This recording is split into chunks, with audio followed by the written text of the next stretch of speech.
안녕하세요. 저는 지방에서 사는 30대 후반의 여성입니다. 여러분은 하루에 물을 몇 잔 마시나요? 저는 원래 물을 거의 마시지 않았는데 물을 적당히 마시면 건강에 좋다고 해서 하루에 8잔씩은 꼭 마시려고 해요. 그런데 이 물도 너무 과하게 마시면 몸에 좋지 않다고 합니다. 물을 너무 많이 마시면 몸속의 수분과 염분의 양이 균형을 잃어 오히려 탈수 증상이 생긴다고 해요. 그래서 아무리 물을 마시는 것이 좋다고 해도 적당량만 마셔야 건강해질 수 있습니다. 저는 우리의 삶도 마찬가지라고 생각해요. 좋다는 이유로 너무 과하거나 욕심을 내서 무언가를 하면 오히려 그르치는 경우가 종종 있는 것 같습니다. 지금부터 제가 들려드릴 이야기가 바로 욕심으로 인해 망해버린 내용인데요. 재미없는 사연일지도 모르겠지만 아는 동생의 이야기 듣는다 생각하시고 마음 편히 들어주시면 감사하겠습니다. 일단 우리 가족에 대한 소개부터 해보려고 해요. 저의 부모님은 젊은 시절 시내에 있는 상가 한 채를 매입하셔서 상가 관리도 하시고 나물이나 감자, 고구마 등을 밭에서 키우셔서 판매도 하십니다. 다시 말해 저의 부모님은 건물주이자 농부세요. 원래는 두 분이 밭일만 하시고 상가에는 관리인을 둬서 관리했으나 인건비가 너무 비싸기도 하고 청소도 제대로 되어 있지 않아 부모님이 직접 건물 청소 등을 하며 관리를 하시고 밭일도 하고 계십니다. 그리고 저는 부모님이 정성껏 농사를 지으신 나물이나 감자, 고구마, 고추 등을 받아서 회사들이 밀집한 지역에서 백반집을 운영하고 있어요. 사실 어릴 때부터 요리하는 것을 좋아했던 저는 수도권 4년제 대학교 식품영양학과에 입학했었으나 그곳에서는 요리보다는 음식에 대한 이론적인 것을 배우더라고요. 게다가 대학교 학비에 기숙사비, 생활비까지 하면 돈이 한두 푼이 드는 것이 아니었습니다.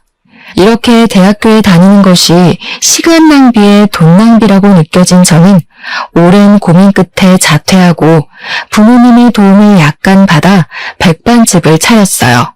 물론 지금은 부모님께서 지원해주신 모든 금액을 다 갚은 상태입니다. 백반집은 제 생각보다 정말 잘 되었어요. 집밥을 먹지 못하는 직장인들이 점심시간마다 줄지어왔고 그 덕에 점심때는 11시부터 항상 빈자리가 없었습니다. 게다가 저녁에도 점심만큼은 아니지만 손님들이 꽤 왔고 한 번씩 단체 회식 예약도 들어왔어요. 저는 제가 만든 음식을 먹으러 오신 손님들이 오셔서 실망하지 않도록 맛있는 음식으로 대접했고 백반집을 운영하는 데 있어서 절대 욕심 부리지 않았습니다. 그런 저의 진심이 통해서인지 백반집은 날이 가면 갈수록 더 사람들이 많이 왔고 백반집 연지 2년 만에 순이익이 어지간한 기업 연봉까지 나왔어요. 온종일 요리하는 것이 힘들기는 했지만 그래도 재밌었습니다. 그렇게 한 곳에서 15년 가까이 일했고 어느덧 저는 제대로 된 연애도 못 해보고 나이는 점점 들어 30대 후반이 되었어요. 오랫동안 장사를 하다 보니 단골 손님들도 많이 생기고 제법 친해진 사람들도 생겼는데 그 중에 친절하고 착해 보이는 분이 한 분 계셨습니다. 그분은 회사 사람들과 몇 년째 식당에 오셨는데 일주일에 서너 번은 계속 마주치다 보니 친해지게 되었고 어쩌다가 그분의 이름과 연락처도 알게 되었는데 이름이 임준석이었어요. 준석 씨는 한 회사에 6년째 다니고 있는 과장이었고 저처럼 일만 하느라 결혼도 못한 상태였습니다. 우리는 몇 번씩 대화를 나누다가 자연스레 호감이 생겼고 식당이 아닌 외부에서 약속을 정하고 만나기도 했어요. 저는 점점 준석 씨에게 이성적인 설렘이 느껴졌고 어찌어찌 하다 보니 연인이 되었습니다. 연인이 되고 나서 우리는 애견 카페에 종종 갔어요. 둘 다 강아지를 정말 좋아했으나 저도 그렇고 준석 씨도 그렇고 일하느라 바빠 강아지를 키울 자신은 없었습니다. 아무래도 강아지를 키우면 산책도 시켜주고 옆에서 같이 놀아주고 해야 하는데 저나 준석 씨나 거의 집에서는 잠만 자는 상황이라 집에 오랜 시간 혼자 있을 강아지가 안쓰러웠어요. 그래서 강아지를 키우지는 않고 대신 애견 카페에서 강아지들과 시간을 보내는 것을 좋아했습니다. 그 당시 제 나이는 37이었고 준석 씨는 41였어요. 둘 다 적은 나이는 아니었기에 짧은 연애를 하고 바로 결혼하고자 했습니다. 우리 부모님은 한 번도 데리고 오지 않았던 남자를 드디어 데리고 왔다면서 준석 씨를 아주 많이 반기셨어요. 이어서 준석 씨 집에 갔는데 준석 씨의 아버지는 10년 정도 전에 돌아가셨고 어머니만 계셨습니다. 준석 씨의 어머니는 아버지의 사망보험금과 아버지께서 일하시며 모아두신 돈과 연금 등으로 생활하시고 계셨고 따로 일하시지는 않고 계셨어요.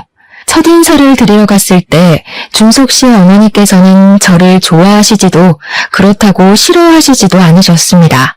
준석 씨가 엄마가 조금 낯가림이 심하시다고 해서 저는 그냥 그러려니 하고 말았어요.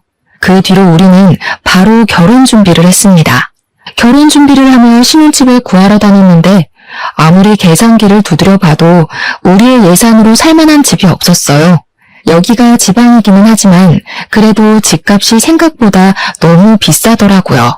집을 구하지 못해 발을 동동거리고 있는데 친정 부모님이 집을 아직 구하지 못했으면 아버지 명의로 된 시내 아파트에서 일단 살라고 하셨습니다. 사실 우리 친정 부모님은 외곽에 주택이 하나 있고 시내에 집이 하나 있어요. 봄, 여름, 가을에는 밭일도 해야 해서 외곽 주택에서 주로 계시고 겨울에는 밭일이 없으니 시내 아파트에서 생활하셨거든요. 외곽에 계시면 생활이 불편하지 않겠냐고 했더니 외곽이라고 해도 시내까지 가는데 차 타고 10분이면 되고 아버지, 어머니 두 분 다 운전하셔서 크게 불편하지는 않다고 하셨습니다. 그렇게 친정 부모님의 도움으로 우리는 신혼집을 쉽게 구할 수 있었어요. 신혼집을 구한 후에는 모든 결혼 준비가 일사천리로 진행되었습니다. 결혼 준비를 하면서도 준석 씨의 어머니, 이제는 저의 예비 시어머니는 여전히 저를 그렇게 반기시지는 않았어요. 하루는 저녁 장사를 마치고 집에 가려는데 길에서 익숙한 뒷모습이 보였습니다. 자세히 보니 예비 시어머니였어요. 저는 반갑게 아는 척을 하려고 했는데 진지하게 누군가와 통화 중이시더라고요. 그날은 회식 예약이 있어서 늦게 끝났고 평일인데다가 지방이라서 밤에 사람이 그다지 많이 없었습니다. 그래서 예비 시어머니 통화 내용이 꽤 선명하게 들렸어요. 예비 시어머니는 아들이 이번에 결혼하기는 하는데 고졸 출신의 밥집 하는 여자를 데리고 와서 마음에 안 든다는 식으로 말씀하셨습니다. 준석이가 지금 나이가 40이 넘기도 했고 친정에서 아파트를 해줘서 일단 결혼을 시키기는 하는데 친정도 아파트 아니면 그냥 밭농사나 지으며 사는 것 같고 아무튼 너무 마음에 안 든다고 하시며 속상하다고 울먹이셨어요.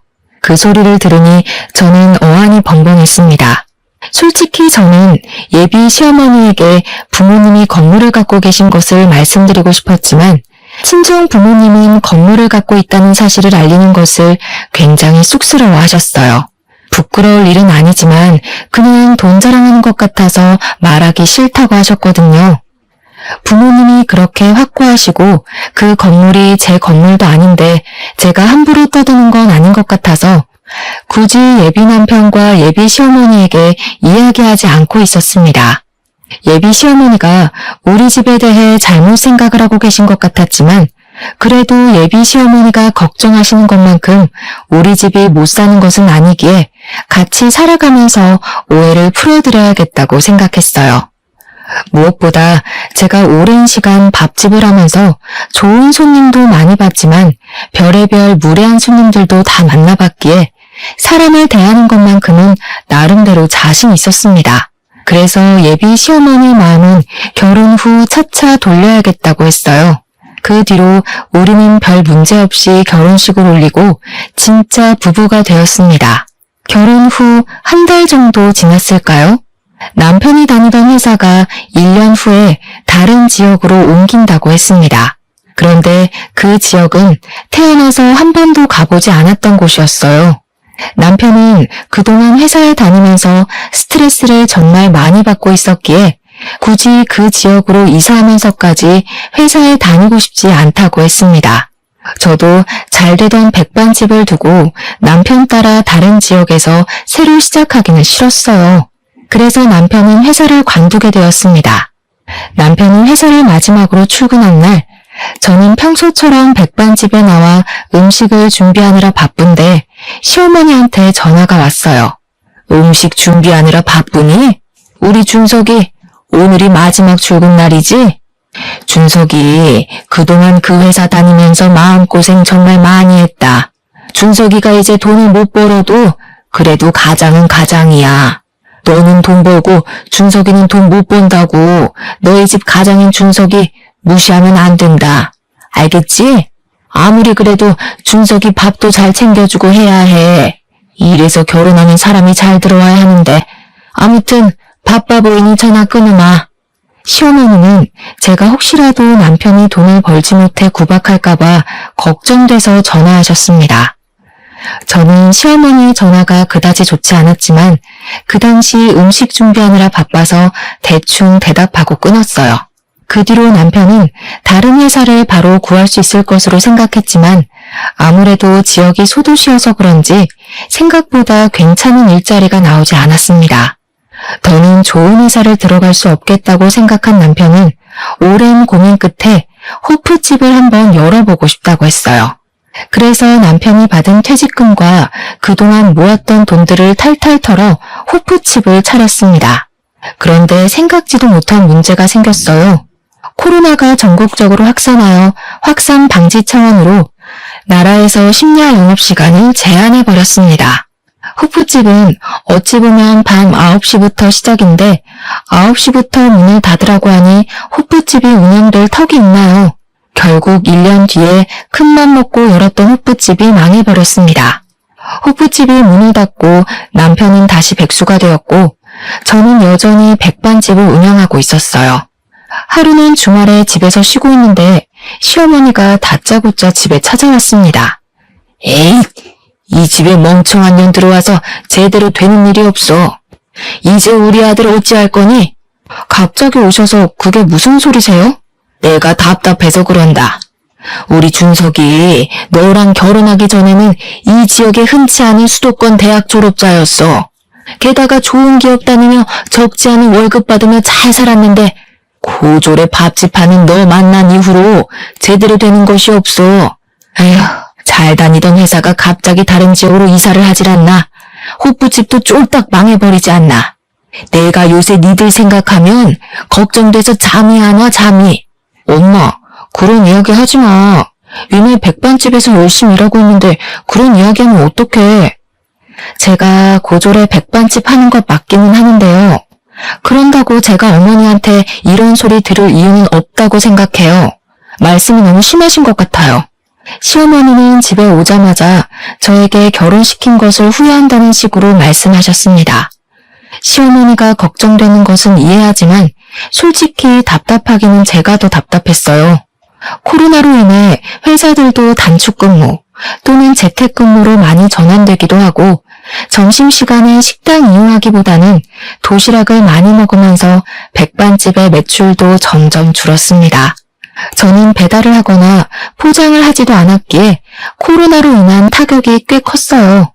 남편은 일을 도무지 못 구하고 있었고 제가 백반집에서 번 돈으로만 생활하려니 힘들어 죽겠는데 시어머니까지 와서 제가 멍청해서 이렇게 되었다는 소리를 들으니 너무 속상해서 눈물이 다 났습니다. 시어머니는 제가 갑자기 울자 당황해하면서 나가버렸고 남편은 그런 저를 위로해 주었어요. 어머니한테 다시는 이런 말 듣지 않게 하겠다고 하고 자신도 얼른 일을 구해보겠다고 했습니다. 그 뒤로도 여전히 장사는 힘들었어요. 하루는 가게 앞에 앉아 한숨 쉬고 있는데 친정 부모님이 오셨습니다. 시내에 볼 일 있어서 왔다가 잠깐 들렸는데 왜 이리 얼굴이 상했냐고 하셨어요. 저는 엄마에게 남편은 회사를 못 구하고 백반집 매출도 안 나와서 너무 힘들다고 했습니다. 그리고 시어머니가 아직도 저를 그다지 좋게 생각하지 않는다고 말하고 싶었지만 부모님이 속상해하실까봐 말하지 않았어요. 부모님은 저의 이야기를 듣더니 그동안 힘들었을 텐데 왜 내색하지 않았느냐고 하셨습니다. 그러면서 그렇게 정 힘들면 일단 지금 사는 집 명의를 제 명의로 바꿔주시겠다고 했어요. 나중에 혹시 더 힘든 일이 생기거나 하면 그때 그 집을 팔던가 해서 자금을 마련하라고 했습니다. 그리고 이거는 일단 혹시 모르니 시댁이나 남편에게 굳이 말하지 말고 여전히 명의는 부모님 명의인 것처럼 하라고 했어요. 제가 굳이 왜 그래야 하냐고 했더니 여자도 뭔가 비빌 언덕이 있어야 한다며 일단 제 명의로 하되 남편에게는 비밀로 하라고 했습니다. 그렇게 저는 부모님의 말씀대로 집을 제 명의로 몰래 바꾸었어요. 남편은 그 뒤로 열심히 일을 구해보려고 했지만 코로나 시국이라 회사에 다시 들어가기 힘든 상황이었습니다. 저는 더는 가게 장사만으로는 안 될 것 같다는 생각에 배달을 시켰어요. 회사에 도시락 배달을 하니 조금씩 주문이 들어오기는 했지만 배달료가 너무 비쌌습니다.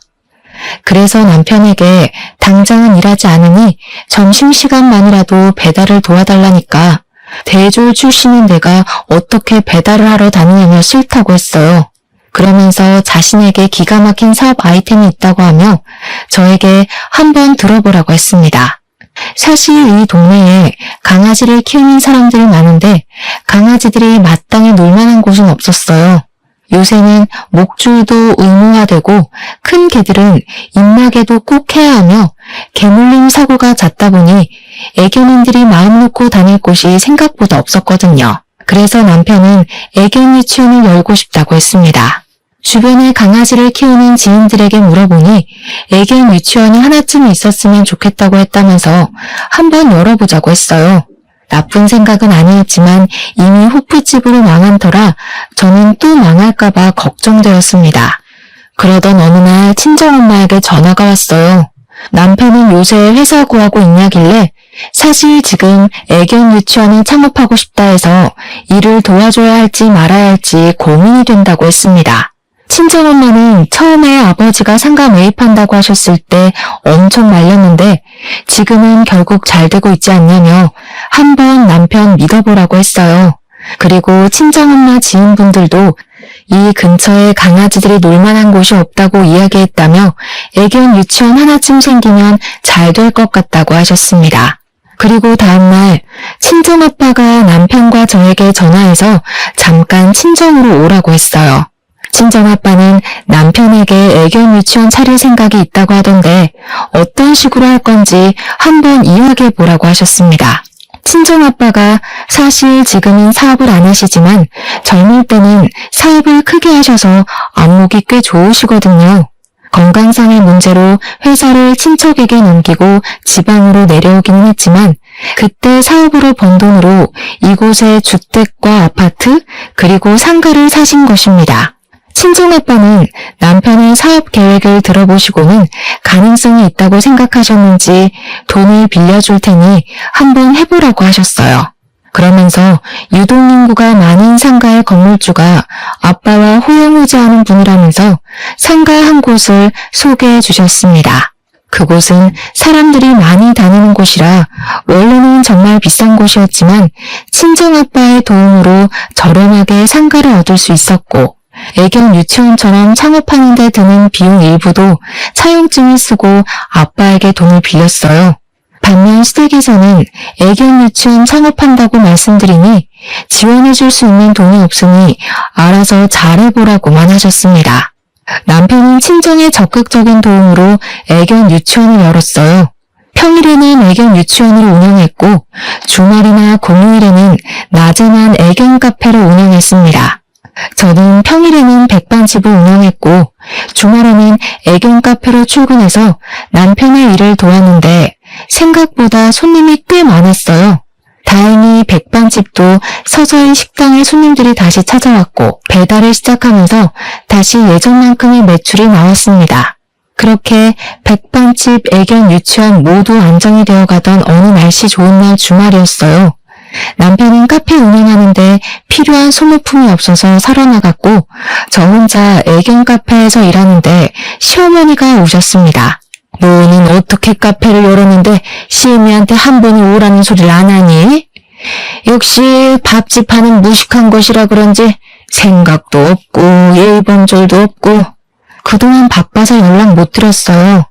평일에는 제가 운영하는 백반집 일하고 주말에는 보시다시피 요새 손님이 많이 와서 정신없네요. 난 솔직히 네가 있어서 여기도 호프집처럼 망하면 어쩌나 걱정했는데 그나마 여기는 좀 잘 되나 보다. 하긴 우리 준석이가 좀 똑똑하긴 하지. 준석이가 너같이 고졸에 밥집이나 겨우 하는 멍청한 애를 마누라로 들이지만 않았어도 더 크게 성장했을 텐데 말이야. 시어머니는 여전히 제가 고졸에 밥집 하는 멍청한 애라고 하며 저에게 싫은 소리를 하셨습니다. 그때 남편이 카페 물건을 사서 돌아왔고 남편 역시 시어머니가 저에게 뭐라고 하는 것을 다 들었어요. 엄마 왔어? 엄마, 우리 미네 좀 예뻐해줘. 미네가 없었으면 이 주말에 나 혼자 이 일 다 했어야 했다고. 미네 도움으로 내가 이만큼이나 성공한 거야. 미네 도움은 무슨. 여기 차리는데 제가 도움될 게 뭐가 있다고. 아니, 백반 고작 6,000원, 7,000원짜리 팔아서 뭐 입에 풀칠이나 하겠니? 다 우리 아들이 똑똑하고 사업 수완이 좋아서 이렇게 한 거지. 안 그래? 말씀이 좀 심하시네요. 사실 어머니, 이 애견 유치원이요. 엄마 덥지?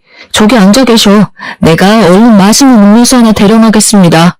제가 이곳 친정아빠의 도움으로 열었다고 이야기하려 했는데 남편이 시어머니를 카페의 창가 쪽으로 데리고 갔습니다. 가만히 생각해보니 남편이 시어머니에게 친정아빠의 도움을 받았다는 것을 말하지 않은 듯 했어요. 사실 저는 시어머니가 저를 좋게 봐주지 않아서 시어머니와 직접 연락하는 것을 최대한 피했었기에 시어머니에게 애견 유치원을 어떻게 열 수 있게 되었는지 말할 기회가 없었습니다. 당연히 남편은 시어머니에게 말했을 것으로 생각했는데 그게 아니었어요. 그날 시어머니가 가시고 퇴근 후 집에서 남편에게 시어머니한테 친정에 도움받은 것을 말하지 않았냐고 물었습니다. 사실 우리 엄마 나 백수된 뒤로 정말 많이 걱정하셨어. 여보는 엄마랑 거의 통화하지 않아서 잘 모르겠지만 그동안 정말 마음고생 심하게 하셨거든. 그때마다 내가 일하며 모아둔 돈 많이 있다고 해서 엄마는 그런 줄로만 알고 계시는데 내가 장인어른의 도움을 받아서 애견 유치원 열었다고 하면 너무 미안해하시고 돈이 그렇게 없나 걱정하실까봐 일부러 말씀 안 드린 거야. 여보가 기분이 나빴다면 미안한데 조금만 우리 엄마 이해해주라. 엄마가 아버지 돌아가신 후로 정말 예민해지시고 걱정도 많아지셔서 말이야. 그래서 자꾸 여보한테 말도 심하게 하시는 것 같기도 하고 내가 중간에서 더 잘할게. 남편이 이렇게 이야기하는데 제가 더는 할 말이 없었습니다. 저는 남편에게 아빠의 도움을 받았던 것은 굳이 말씀 안 드려도 되지만 시어머니가 저에게 막말은 못하게 중간에서 잘 막아달라고 했어요. 그 뒤로 남편의 애견 유치원은 잘 되었습니다. 원래는 남편 혼자 운영했지만 아르바이트생도 2명이나 두었어요. 아르바이트생을 둔 뒤로도 매출이 쭉쭉 올랐고 백반집 매출과 남편의 애견 유치원 매출을 합치면 적지 않은 돈을 벌었습니다. 사업에 재미를 본 남편은 이어서 애견 유치원을 체인점으로 내고 싶다고 했어요. 저는 사실 체인점은 아니라는 생각이 들었습니다. 음식점도 하나만 있을 때는 잘 되다가도 2호점, 3호점이 생기면 맛이 변하고 손님도 뚝 끊기는 경우가 허다하잖아요. 물론 애견 유치원은 음식점은 아니라 다를 수도 있으나 저는 지금의 애견 유치원 하나만으로도 앞으로 우리가 먹고 사는데 지장이 없다고 생각했습니다. 또한 남편만 일하는 게 아니라 저도 백반집을 운영하고 있잖아요. 솔직히 남편도 힘들겠지만 저도 평일에는 백반집, 주말에는 애견 카페 운영하느라 너무 피곤하고 힘들었습니다. 그런데 2호점, 3호점까지 내면 아르바이트생들을 더 고용한다고 해도 분명히 힘들 것이 아니겠어요? 그래서 저는 체인점을 내고 싶다는 남편을 말렸습니다. 하지만 남편은 끝까지 체인점을 내자고 했고 상가 자리를 알아보러 이 사람 저 사람들을 만나러 다녔어요. 그러던 어느 날이었습니다. 백반집에 필요한 재료를 사러 마트에 다녀오는 길이었어요. 마트에서 장보고 주차장에 갔는데 고급 외제차 한 대가 있었습니다. 근데 그 차에서 시어머니가 운전해서 내리는 거예요. 저는 시어머니한테 가서 인사를 한 뒤 차가 언제 바뀌었냐고 물었습니다.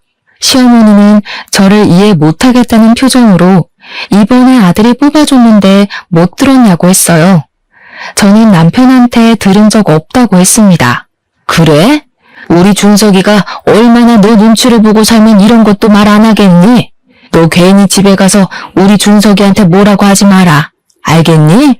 시어머니는 빨리 가야 한다며 후다닥 가버렸고 저는 남편이 도대체 어디서 돈이 나서 저렇게 비싼 차를 샀는지 궁금했습니다. 그러다가 얼마 전 적금이 만기되었다는 것이 떠올랐고 혹시 그 적금 부었던 돈으로 산 것이 아닐까 하는 생각이 들었어요.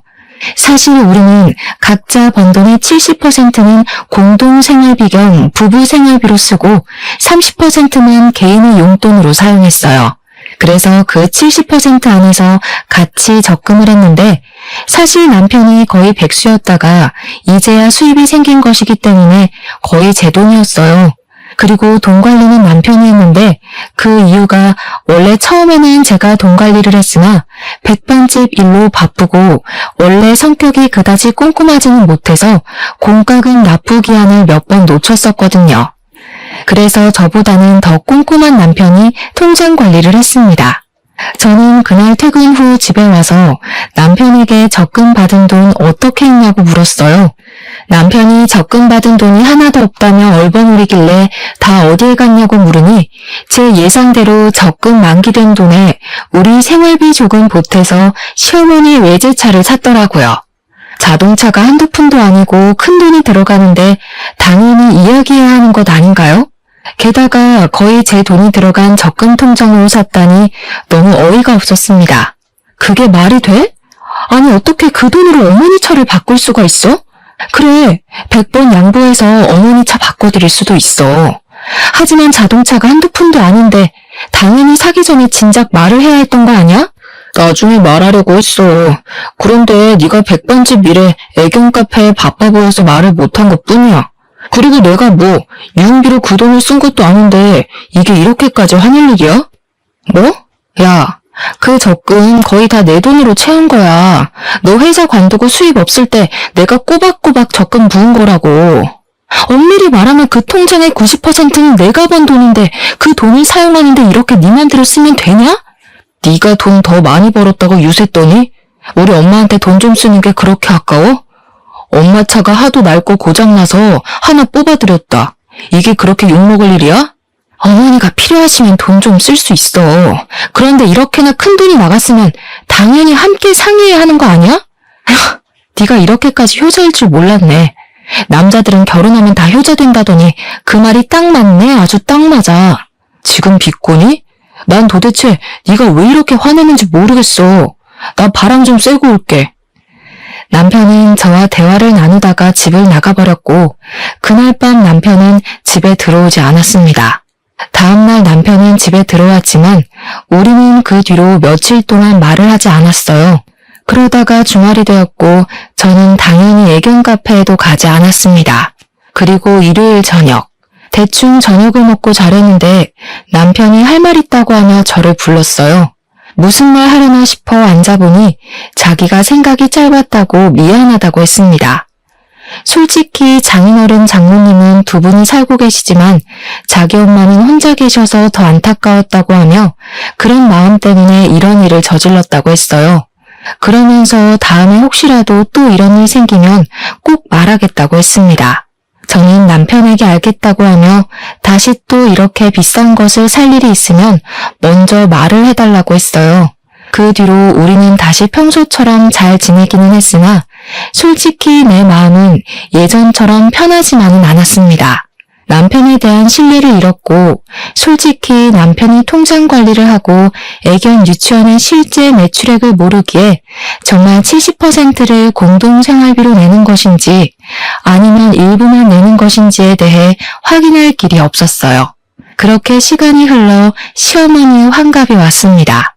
일반 생신도 아닌 환갑이었고 좋든 싫든 저는 그분의 며느리이니 우리 집에서 생신상을 직접 차리기로 했어요.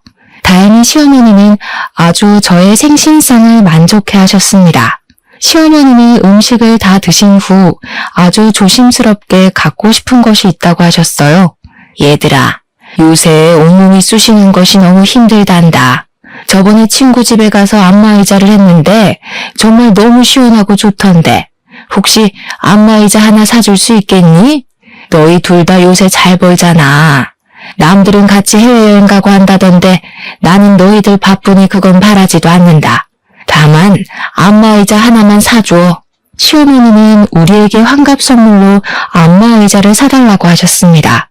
솔직히 우리 부모님은 저에게 생신 때조차 뭐가 필요하다는 말씀을 하신 적이 없으셨는데 시어머니는 안마의자를 사달라고 하시는 이 상황이 조금 이해가 가지는 않았어요.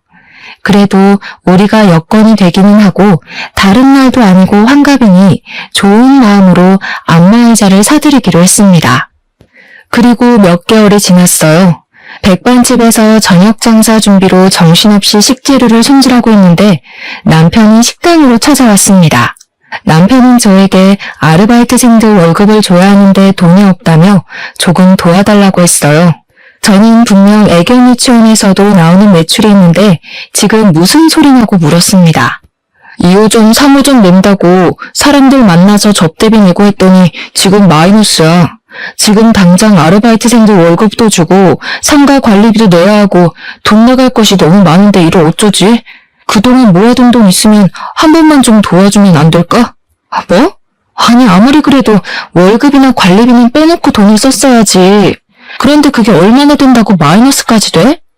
이따 밤에 확인 좀 해봐야겠어. 확인하고 나서 돈을 빌려주든 말든 할게. 남편은 제 앞에서 돈이 없다고 울상이었습니다. 그날 밤 퇴근 후 집에 가서 남편과 함께 통장을 확인해보니 남편은 꾸준히 시어머니한테 용돈을 보내고 있었어요. 게다가 체인점을 오픈한다고 사람들을 만나서 모든 밥값을 다 남편이 내고 있었습니다. 저는 남편에게 네 사업 유지하는데 메꿔줄 돈 없다고 했고 남편은 그럼 친정에서 빌려서라도 돈 좀 구해달라고 했어요. 당당하게 돈을 요구하는 남편의 태도에 기가 막혀서 저는 절대 돈을 안 줄 것이라고 단호히 거절했습니다. 사실 아빠는 그동안 밭농사로 재배한 나물들이나 고구마, 감자 같은 것들을 파셔서 돈을 모아오셨는데 이번에 아빠 명의의 밭을 하나 팔아서 그동안 모으신 돈과 합쳐서 건물 하나를 더 사셨어요. 그 건물이 바로 남편이 운영하는 애견 유치원 건물이었고 아빠는 사위가 애견 유치원을 하고 있으니 월세를 엄청 싸게 주려고 했습니다. 솔직히 아빠가 애견 유치원 열 때도 많이 도와주셨고 이번에도 월세를 확 깎아주신다고 하는데 저도 염치가 있지 어떻게 아빠한테 더 돈을 달라고 합니까? 당연히 못하겠다고 했어요. 그랬더니 남편은 그럼 이 집 팔고 시댁에 들어가자고 하길래 지금 무슨 말을 하느냐고 했습니다. 저번에 너네 부모님이랑 너랑 백반집에서 이야기하는 거 다 들었어. 애견 유치원 열기 전에 이 집 네 명의로 바꿔주셨잖아. 아니야? 그러면서 나한테는 말 한마디 안 하고 내가 우리 엄마 차 바꿔주니까 그거 가지고 생 난리냐? 솔직히 엄밀히 따지면 너도 날 속인 거 아니야? 내가 속인 거 다 용서해 줄 테니까 이 집 팔아서 그 돈으로 급한 불 해결하고 체인점도 만들자. 그렇게 할 수 있지? 그게 말이 된다고 생각해? 솔직히 이 집 부모님이 열심히 일해서 모은 돈으로 마련하신 집이야. 그런 집을 어떻게 그렇게 넙죽 받아 처먹을 생각을 해. 사람이 양심이 있어야지. 남편과 저는 그날 대판 싸우고 그 뒤로 우리는 서로의 의견을 굽히지 않아 숨막히는 냉전 상태가 되었습니다.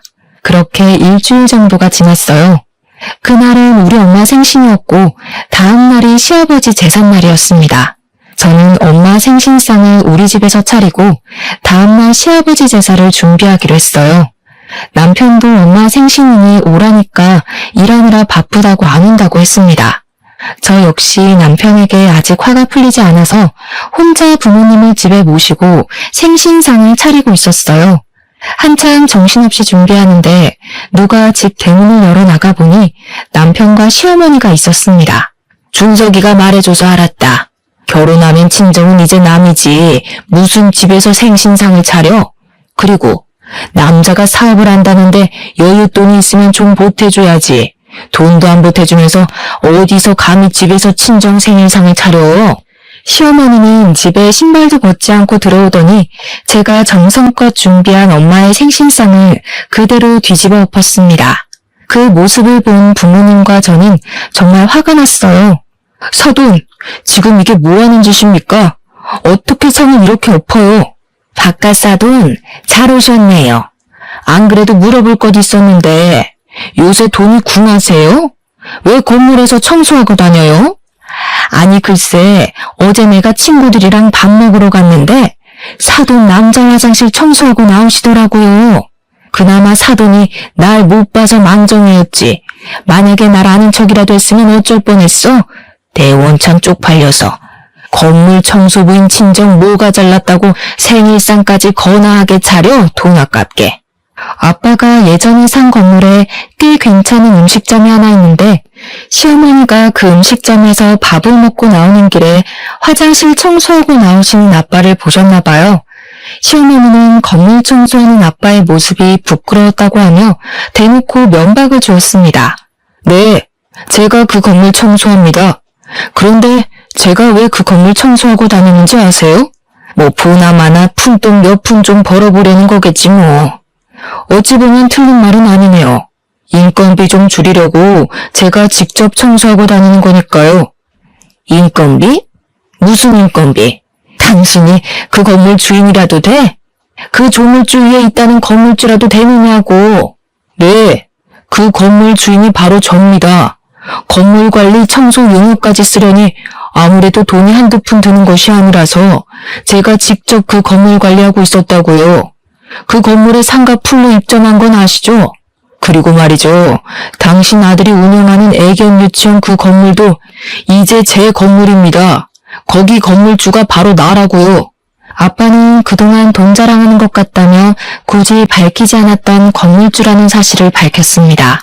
이 말에 시어머니는 깜짝 놀라고 그 옆에 있던 남편 역시 예상치도 못한 상황에 깜짝 놀라더니 이내 표정이 밝아졌어요.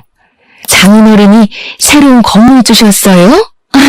미네야, 장인어른이 건물주이시니까 우리 이제 월세 걱정할 필요 없겠다. 장인어른 감사합니다. 나한테 뭐가 감사하다는 건가? 너네 엄마가 여자가 결혼하면 친정은 남이라고 하지 않았나? 즉 우리는 남남인 사이이니 내가 자네의 월세를 깎아줄 필요도 전혀 없겠지. 안 그런가? 아니, 아까 그 말은 그런 뜻이 아니고 말이 그렇다는 거죠, 말이. 그만큼 여자는 시댁에 잘해야 한다 이 뜻이지 무슨 말을 또 그렇게 고지고대로 해석하고 있어요. 그럼 그게 뭔 뜻인데요? 호의가 계속되면 권리인 줄 안다더니 그 애견 유치원 한다고 내가 지원해준 돈이 얼만데 지금 뭐 어디서 큰 소리야? 큰 소리 칠 사람이 누군데? 임서방, 자네 애견 유치원 처음 일 때 내가 준 돈 다시 다 뱉어내게. 우리는 남이니 나는 그 돈 다시 받아야겠네. 그리고 원래 자네 애견 유치원 월세는 깎아주려고 했는데 자네 엄마 말대로 친정은 남이니까 굳이 그럴 필요도 없겠어. 월세는 그대로 유지하고 처음에 지원해준 돈 다시 다 뱉어내. 한 푼도 빠짐없이 말이야. 아빠의 말에 남편과 시어머니는 열심히 머리를 굴리더니 아무리 생각해도 자신들이 불리한 조건이라는 것을 깨달았는지 말이 헛나왔다며 좋은 날 괜히 역정내지 말고 한 번만 봐달라고 했습니다. 그러나 이미 이전부터 화가 난 아빠는 매우 단호히 거절했어요. 아빠가 많이 단호하시네. 그리고 나도 할 말 있는데 솔직히 그동안 정말 참고 살았는데 버는 족족 시댁에다가 다 갖다 바치는 너랑은 도무지 못 살겠다. 우리도 여기서 갈라서자. 나는 일단 우리 엄마 생일 파티하러 친정 갔다가 일주일 뒤에 올 테니까 이 집에 있는 네 짐들 다 정리해놔. 일주일 후에도 짐들 정리 안 돼 있으면 다 버려버린다. 여기 이 집 내 명의인 거 알지? 참! 그리고 저기 부엌도 좀 정리하고. 저는 일주일의 기한을 주고 짐 다 빼라고 하고 이혼하자고 했습니다. 그리고 일주일 뒤 저는 이혼 서류를 들고 다시 집에 갔어요. 남편은 집에 없었고 남편의 짐이 다 아직 집에 있길래 직접 캐리어에 넣어서 시댁에다가 이혼 서류와 함께 퀵으로 보내버렸습니다. 이걸 본 시어머니가 저에게 전화했어요. 세아가, 그동안 내가 너한테 고졸에 밥집 한다고 무시해서 속상했지? 미안해. 네가 너무 잘 나가서 혹시라도 우리 아들이 기죽어서 살까봐 그랬던 거야. 나 사실 네가 정말 너무 대단하다고 느꼈다. 그러니까 대단한 우리 며느님이 바깥사돈 설득 좀 시켜줘봐. 바깥사돈이 월세도 기존보다 2배로 올려버리고 애견 유치원 열 때 빌려준 돈을 다 뱉어내라는데 우리가 그 돈을 어떻게 구하니? 그러든 말든 제가 알 바 아니죠. 저와 남편 이제는 이혼할 건데요. 아무튼 길게 통화할 것도 없고 이혼 서류 작성해서 법원 앞에서 보자고 전해주세요. 전화 끊습니다. 시어머니와 전화를 끊고 나니 남편이 집으로 왔습니다. 남편은 저에게 어떻게 이혼 서류까지 내낼 수가 있냐고 화를 내며 따져댔어요. 돈 버는 족족 나 몰래 시댁에다가 다 갖다 바치고 그 돈 모자라 너네 엄마는 우리 부모님한테 막말까지 했어. 게다가 그동안 네가 생활비를 제대로 내기라도 했니? 알아보니까 이런 것도 다 이혼 사유더라. 만약에 이혼 소송이라도 가면 너는 유책 배우자가 돼서 위자료까지 내야 하는데 감당할 수 있겠어? 나는 너랑은 절대 다시 합칠 생각 없으니까 머리 잘 굴려서 생각해봐. 뭐가 더 좋을지. 남편은 한동안 아무 말도 하지 못하더니 결국 시댁으로 갔습니다. 그리고 며칠 뒤 우리는 법원에 이혼 서류를 제출하고 숙려 기간 후 이혼하게 되었어요. 그 후 전 남편은 아빠의 독촉에 시댁집과 애견 유치원을 팔고 아빠가 주셨던 돈을 다 다시 돌려주었습니다. 그리고 전 남편과 전 시어머니는 단칸방에서 일용직으로 일하며 먹고 산다고 해요. 이렇게 저는 늦은 나이에 겨우 결혼했지만 이혼하고 다시 혼자가 되었습니다. 이번에 이 일을 겪으면서 느낀 점이 하나 있는데 그것은 바로 사람이 욕심을 부리면 그 욕심으로 인해 화를 당한다는 점이에요. 생각해보면 사람이 욕심을 부려서 오히려 망한 경우를 꽤 많이 본 것 같은데 그래도 사람인지라 뭐 하나가 잘 되면 더 많은 것을 얻고 싶은 욕심이 생기는 것 같습니다. 하지만 저희 부모님은 그런 욕심을 부리시지 않으셨고 그 결과 지금까지도 적지 않은 재산을 가지고 계셔서 지금도 행복하게 사시는 것 같아요. 저 역시 이런 부모님을 본받아 앞으로 남은 삶을 살아가는 데 있어서 돈이든 명예든 그 무엇이든 간에 욕심 부리지 않고 정직하게 살려고 합니다. 오늘 이렇게 부족한 글솜씨로 사연을 쓰니 뭔가 속이 후련하기도 하고 더 열심히 살아야겠다는 생각이 드네요. 이제 장사 준비를 하러 갈 시간이 되었네요. 저의 긴 이야기 들어주셔서 감사합니다. 다들 즐거운 식사 시간 보내시고 오늘 하루도 행복하시길 바래요.